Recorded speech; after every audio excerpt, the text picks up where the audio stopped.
তুমি হিন্দু হিন্দু না মুসলমান? আমি আগে মানুষ, তারপরে আগে সবার অধিকার, তারপরে আমার ধর্ম। তুমি ধর্ম আগে আনবেন না, ধর্ম ব্যবসায়ী আমি করতে পারিনি তো। তুমি কি বলছো আগে? আমি কি বলছি? তুমি বললা কেন?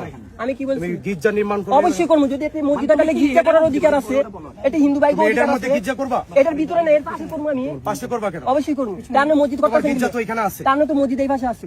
আছে, অবশ্যই আছে। এখানে হবে মসজিদ, তাই গির্জা হইব, মন্দির হইব। তুমি ইতিহাস জানো, কথা বলো না। যে আমার অর্থায়ন হইলো এই জায়গায় মন্দির হইব, আর যদি মসজিদ হয় তাহলে মন্দিরও হইব। তাহলে আমি কোনো বক্তব্য দিতাম না, কিন্তু উনি হইলো একটা ধর্ম লইছে। আর উনি বলছে যে এই মসজিদ বাংলে রমনা কালী মন্দিরও ভাঙতে হবে। উনি রমনা কালী মন্দিরের সম্বন্ধে অত কিছু বোঝেন না। কারণ হচ্ছে রমনা কালী এই জায়গার নামই ছিল আগে রমনা উদ্যান, পরে যখন সরোয়ার্দী মানে শহীদ সরোয়ার্দী ওনার নামে পরবর্তীতে এটা শহীদ সরোয়ার্দী উদ্যান করা হয়েছে।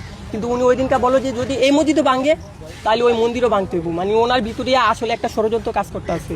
আরে ভাই, ওরা তো ছোটকাল থেকে যে রাস্তায় সম্ভবত থাকছে মনে হয়। উনি নিজের ধর্মে নিজেও যায় না। আর ধর্ম এনে তো মানে উনি ধর্মটারে সবার আগে আনছে। উনি যদি চাইতো যে আমার মৌলিক চাহিদা যে আমার খাদ্য, বাসস্থান, ঘর, চিকিৎসা এগুলো, তাহলে আমি সমস্যা হইতো না। কিন্তু উনি হইলেও ধর্ম নিয়ে আইছে এই জায়গায়। রমনা কালী মন্দিরের একটা এটার পিছনে একটা মসজিদ, পরে শিশু পার্কের ভিতরে আর একটা মডেল মসজিদ তৈরি হইতেছে। তারপরে যদি এই জায়গায় মসজিদ তৈরি হয়, আমি যেটা বলছি এটি হইব যে আমার অর্থায়ন হইলো এই জায়গায় মন্দির হইব আর গির্জা হইব।